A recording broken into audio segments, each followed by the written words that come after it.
KTO Radio présente À haute voix, la lecture intégrale des œuvres spirituelles majeures. Aujourd'hui, Quo Vadis de Henryk Sienkiewicz.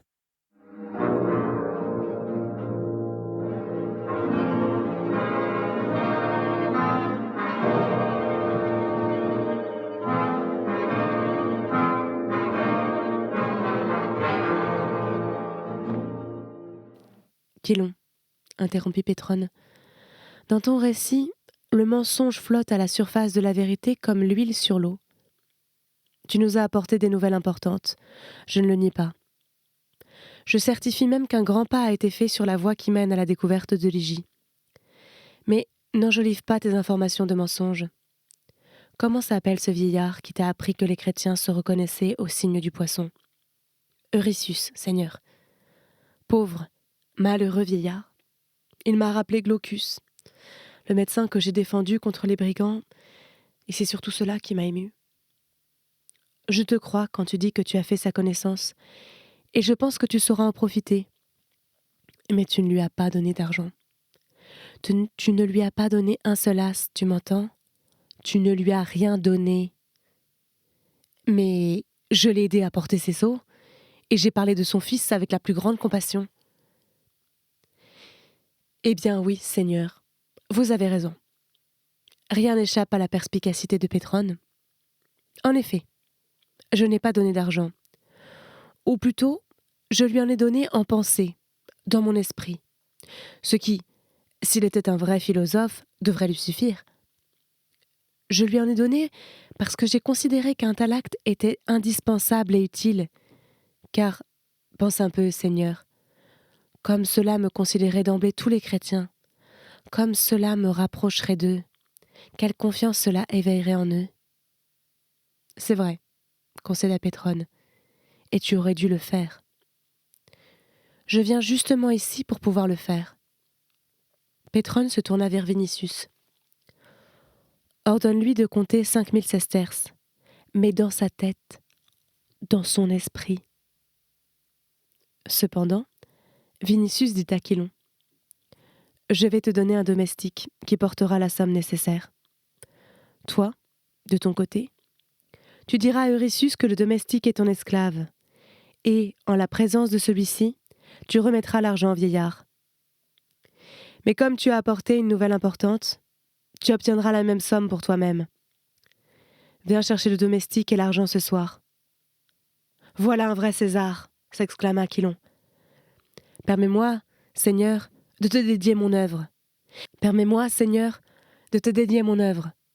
Mais permets-moi aussi de venir ce soir uniquement prendre l'argent, étant donné qu'Euryssus m'a dit que l'on avait déjà déchargé tous les radeaux et que l'on en acheminerait d'autres seulement dans quelques jours.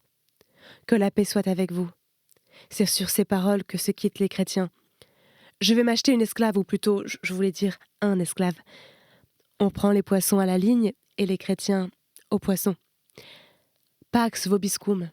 Pax, pax, pax.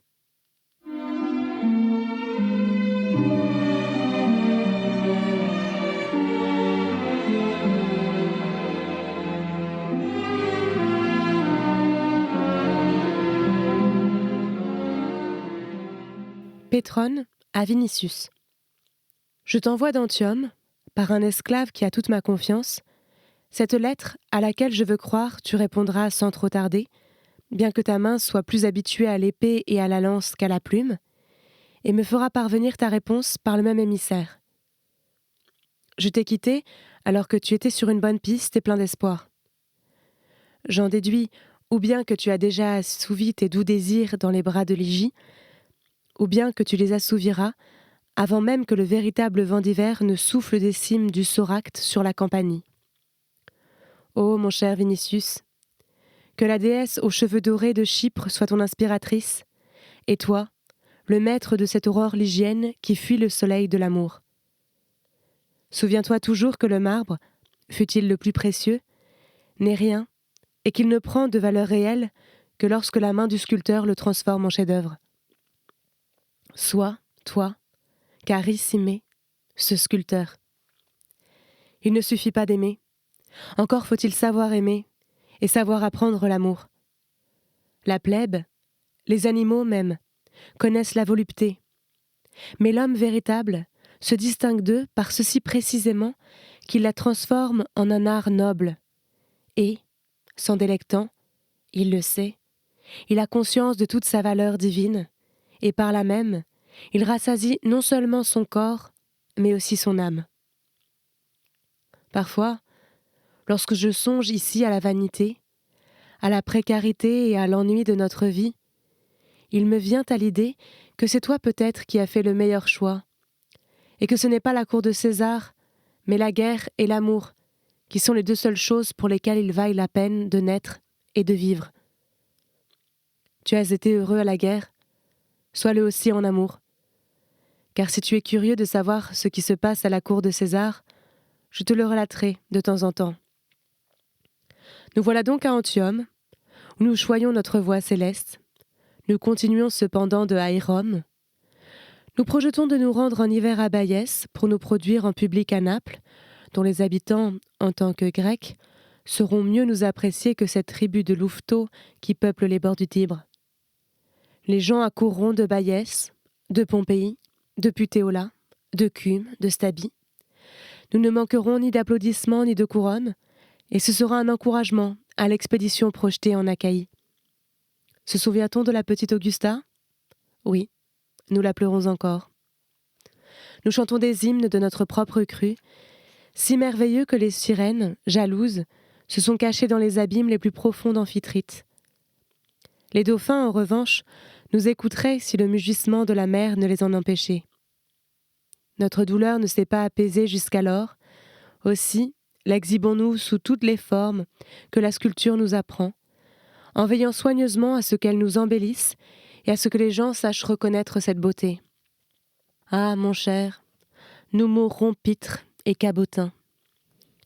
Tous les Augustans et les Augustanes sont ici, sans compter 500 ânesses, dans le lit desquels se baignent Poppée et 10 000 serviteurs. Il y a aussi parfois de la gaieté. Calvia Crispinilla vieillit. On dit qu'elle est parvenue à obtenir de Poppée la permission de prendre un bain aussitôt après elle. Lucain a giflé Nigidia, la soupçonnant d'avoir une liaison avec un gladiateur. Sporus a perdu sa femme en la jouant aux osselets avec Sénétion. Torquatus Silanus m'a offert pour Eunice 14 alezans, qui, cette année, gagneront sans nul doute la course. Je ne les ai pas voulus. Je te remercie, toi aussi, de ne pas l'avoir accepté. Quant à Torquatus Silanus, il ne se doute pas, le pauvre, qu'il est déjà plus une ombre qu'un être humain. Sa mort est décidée. Et sais-tu quelle est sa faute ? Eh bien, il est l'arrière-petit-fils du divin Auguste. Il n'y a point de salut pour lui. Tel est notre monde. Nous attendions ici, comme tu le sais, l'arrivée de Tiridate. Or Vologèse nous a écrit une lettre insolente. Ayant conquis l'Arménie, il nous demande de la laisser à Tiridate. Sinon, il ne la rendra pas de toute façon. C'est une pure plaisanterie. Nous avons donc décidé de lui faire la guerre. Corbulon se verra déléguer un pouvoir comme celui qu'avait le grand Poppée lors des guerres contre les pirates. Il y eut un moment où Néron hésita. Il craint visiblement que Corbulon ne se couvre de gloire en cas de victoire. On se demanda même s'il ne fallait pas confier le commandement en chef à notre Aulus. Poppée s'y opposait, la vertu de Pomponia n'étant visiblement pas à son goût. Vatinus nous a annoncé des combats de gladiateurs extraordinaires à Bénévent. Vois à quoi parviennent les savetiers de nos jours en dépit de l'adage « ne sutor supra crepidam ». Vitellius, un descendant de savetier, Vatinus, le fils même d'un savetier. Peut-être a-t-il lui-même tiré la laine. L'histrion Aliturus a, hier, merveilleusement interprété Oedipe. Je lui ai demandé à lui, qui est juif, si les chrétiens et les juifs, c'était la même chose. Il m'a répondu que les juifs avaient leur religion depuis des siècles, tandis que les chrétiens étaient une nouvelle secte, créée depuis peu en Judée. On y a, du temps de Tibère, crucifié un homme que ses disciples, de jour en jour plus nombreux, prennent pour un dieu. Il semble qu'ils ne veulent connaître aucun autre Dieu, et surtout pas les nôtres. Je ne comprends pas en quoi cela peut-il bien les déranger. Tigelin me témoigne déjà ouvertement son inimitié. Jusqu'à présent, il n'est pas parvenu à venir à bout de moi, mais il a néanmoins une certaine supériorité sur moi. Il tient davantage à la vie. Et en même temps, il est une plus grande crapule que moi, ce qui le rapproche d'Aénobarbe. Ces deux-là s'entendront tôt ou tard, et alors viendra mon tour de périr. Quand cela se produira-t-il ? Je l'ignore. Mais comme cela doit de toute façon se produire un jour, peu importe l'échéance. En attendant, il faut s'amuser. La vie en elle-même ne serait pas mauvaise sans Barbe d'Airain. Grâce à lui, on éprouve parfois du dégoût pour soi-même. Il est vain de considérer cette rivalité dans la recherche de ses faveurs comme une course de cirque, comme un jeu, comme une lutte dans laquelle la victoire flatte l'amour-propre. À vrai dire, je me l'explique souvent ainsi, mais parfois, il me semble que je suis une sorte de Quilon, et rien de mieux que lui. Lorsque ce dernier aura cessé de t'être utile, envoie-le-moi. J'ai pris goût à sa conversation constructive. Transmets mes salutations à ta divine chrétienne, ou plutôt, prie-la en mon nom, de ne pas être un poisson pour toi. Donne-moi des nouvelles de ta santé, parle-moi de ton amour, sache aimer, apprends-lui à aimer, et adieu. M.C. Vinicius à Pétrone. Toujours pas de Ligie jusqu'à présent. Si ce n'était l'espoir de la retrouver bientôt, tu ne recevrais pas de réponse, car lorsque la vie vous dégoûte, on n'a pas envie d'écrire. J'ai voulu vérifier si Quilon ne me trompait pas. Et la nuit où il est venu chercher l'argent pour Euryssus, j'ai mis un manteau militaire et, sans qu'il s'en aperçoive, je l'ai suivi, lui et le jeune garçon que je lui ai donné. Lorsqu'ils sont arrivés sur les lieux, je les ai observés de loin, cachés derrière un poteau portuaire, et j'ai pu me convaincre qu'Euryssus n'était pas un personnage imaginaire. En bas, près du fleuve, à la lumière des torches, plusieurs dizaines d'hommes déchargeaient d'un grand radeau des pierres et les rangeaient sur la berge. J'ai vu Quilon s'approcher d'eux et entamer une conversation avec un vieillard qui, au bout d'un moment, s'est jeté à ses pieds. D'autres les ont entourés en poussant des cris d'admiration. Sous mes yeux, mon serviteur a remis le sac à Euryssus, qui, l'ayant saisi, se mit à prier, les bras levés vers le ciel, tandis qu'à ses côtés, quelqu'un a dit encore quelque chose que je n'ai pu saisir. Puis, il a béni aussi bien les deux hommes agenouillés que d'autres, faisant dans l'air des signes en forme de croix, signes qu'il doit visiblement vénérer, car tous se sont mis à genoux. J'ai eu envie de les rejoindre et de promettre 3 sacs comme celui qui avait été donné à celui qui me livrerait Ligie, mais j'ai eu peur de gâcher le travail de Quilon. Et, réflexion faite, je suis partie. Cela s'est passé au moins 12 jours après ton départ. Depuis, Quilon est venu plusieurs fois chez moi. Il m'a dit lui-même qu'il avait acquis une grande considération parmi les chrétiens. Il soutient que, s'il n'a pas jusqu'à présent retrouvé Ligie, c'est parce que les chrétiens sont déjà innombrables dans Rome même, et qu'ils ne se connaissent pas tous, et ne peuvent savoir tout ce qui se passe parmi eux. Ils sont aussi prudents, et en général taciturnes. Mais il assure pourtant qu'il saura, pourvu qu'ils parviennent à approcher les anciens appelés prêtres, en tirer tous leurs secrets. Il a déjà fait la connaissance de quelques-uns d'entre eux et a essayé de les sonder, mais prudemment, pour ne pas éveiller par trop de hâte leurs soupçons et ne pas compliquer les choses.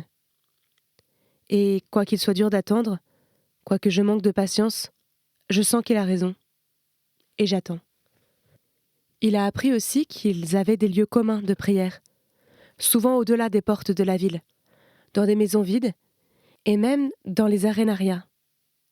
Là, ils adorent le Christ, chantent et prennent part à des agapes. De tels lieux de réunion sont nombreux. Quilon suppose que Ligie se rend délibérément en des endroits autres que ceux où se rend Pomponia, afin que celle-ci, en cas de jugement ou d'investigation, puisse en toute conscience jurer qu'elle ne sait rien de son refuge. Il est possible que ce soit les prêtres qui lui aient conseillé cette prudence.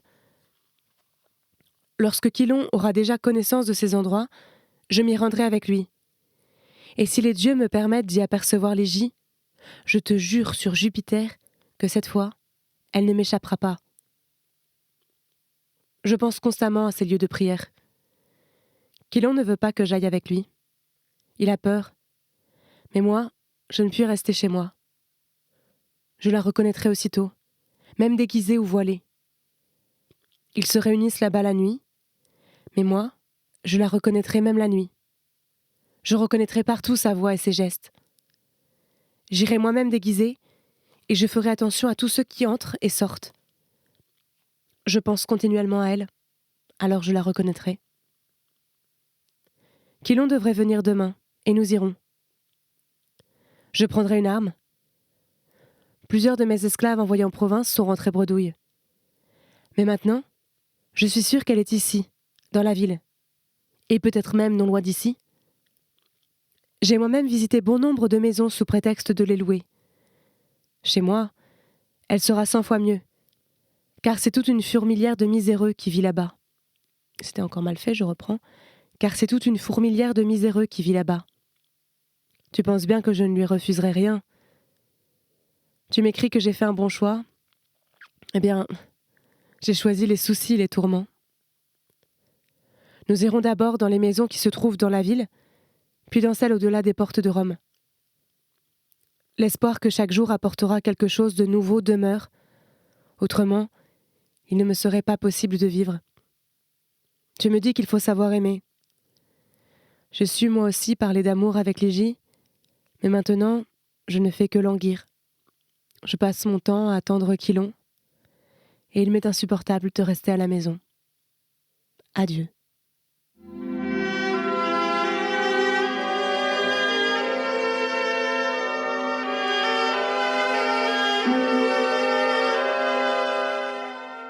Quilon ne réapparut plus pendant assez longtemps, de sorte que Vinicius ne savait plus ce qu'il devait en penser. C'est en vain qu'il se répétait que, pour aboutir à des résultats positifs et certains, les recherches devaient être menées sans précipitation. Et son sang et sa nature fougueuse s'insurgeaient contre la voie du bon sens. Ne rien faire, attendre, rester assis les bras croisés était tellement incompatible avec son caractère qu'il ne savait en aucune façon s'y résigner. Parcourir les ruelles de la ville en sombre manteau d'esclave lui semblait, du fait même que c'était vain, ne servir qu'à tromper sa propre inaction et ne pouvait le satisfaire. Ces affranchis, des hommes dégourdis auxquels il avait ordonné de chercher de leur côté, s'avéraient être 100 fois moins adroits que Quilon. À côté de l'amour qu'il ressentait pour Légie, montait en lui l'acharnement du joueur qui veut gagner.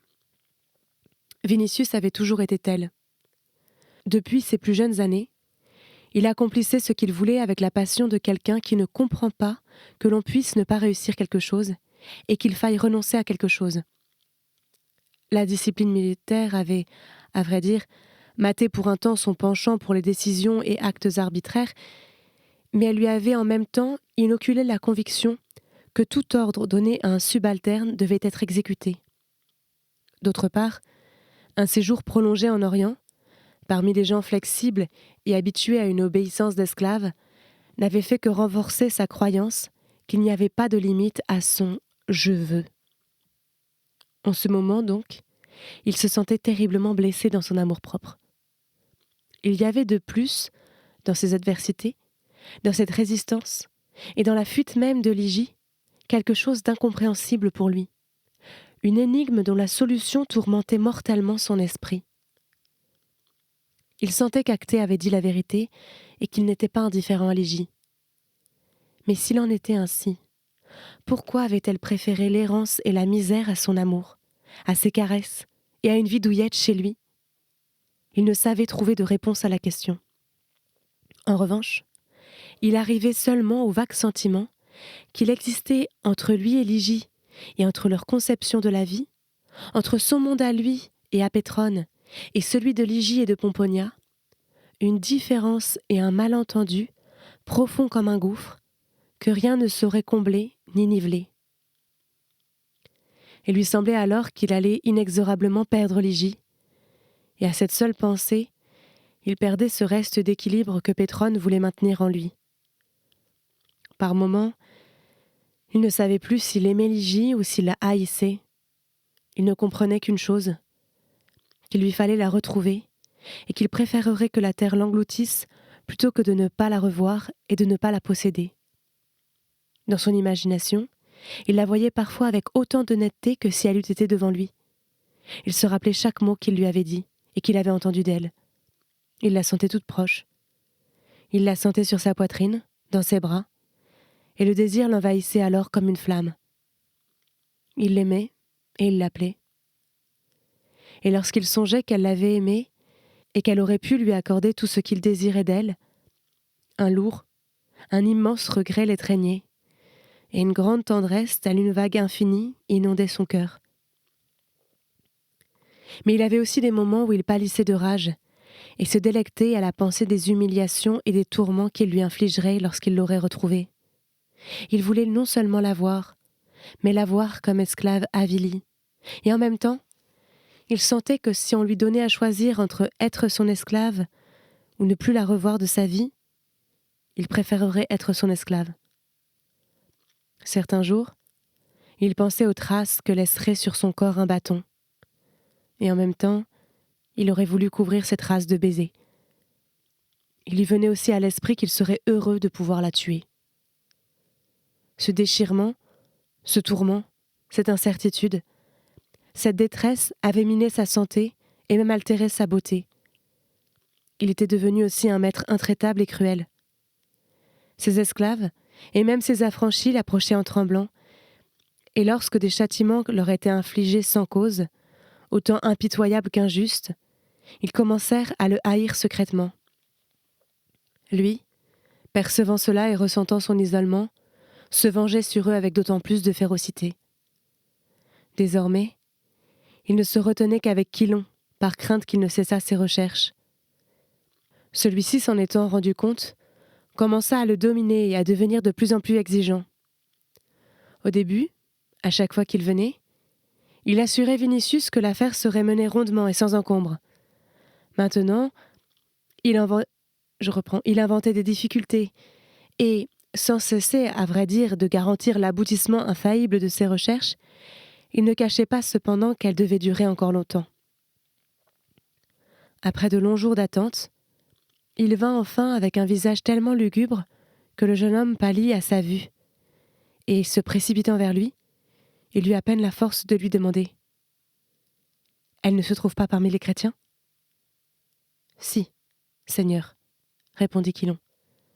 « Mais j'ai trouvé parmi eux Glaucus, le médecin. »« De quoi parles-tu ?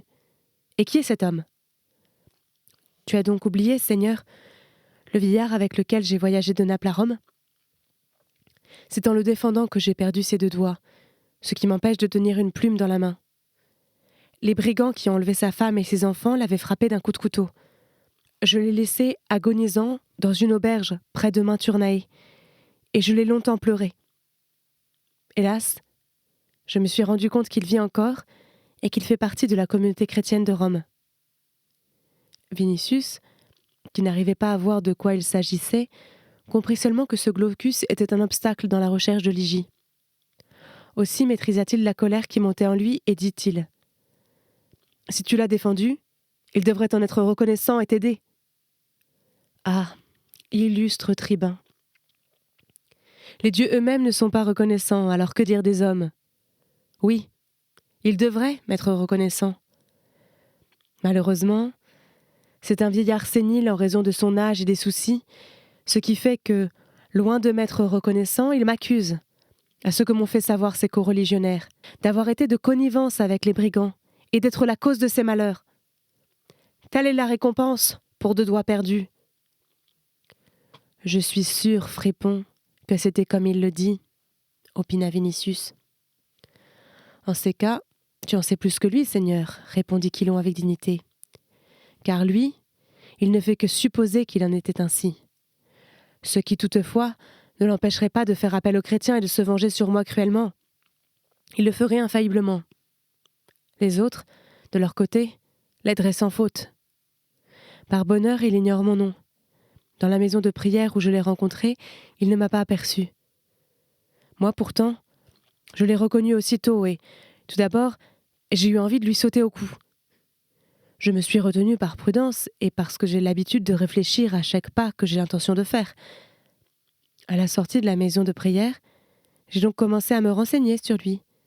Et ceux qui le connaissent m'ont dit que c'était un homme que son compagnon de voyage de Naples avait trahi. Autrement, je n'aurais pas su, n'est-ce pas, qu'il racontait cela. Tout cela ne me regarde pas. Dis ce que tu as vu dans la maison de prière. Cela ne te regarde pas, Seigneur. Mais moi, cela me regarde tout autant que ma propre peau. Étant donné que je veux que ma science me survive, je préfère renoncer à la récompense que tu m'as promise que de risquer ma vie pour un vil argent sur lequel je saurais, un vrai philosophe, vivre et rechercher la divine vérité. Vinicius, le visage sinistre, s'approcha de lui et d'une voix sourde fulmina. « Qui t'a dit que tu mourras de la main de Glaucus plutôt que de la mienne ? D'où sais-tu, chien, que l'on ne t'enterrera pas à l'instant même dans mon jardin ?» Quilon, qui était lâche, jeta un coup d'œil sur Vinicius et comprit instantanément qu'une seule parole inconsidérée de plus suffirait à le perdre irrémédiablement. « Je la chercherai, Seigneur, et je la retrouverai », s'écria-t-il avec précipitation. Un silence s'ensuivit. On entendait seulement le souffle haletant de Vinicius et le chant lointain des esclaves qui travaillaient dans le jardin. C'était À haute voix, une émission de KTO Radio. Aujourd'hui, Quo Vadis. Lecture, Marie Rambaud. Captation et réalisation, Gustave Schlicht et Thibaut Dagalier. Une émission disponible en podcast sur ktoradio.com ou sur l'application KTO Radio.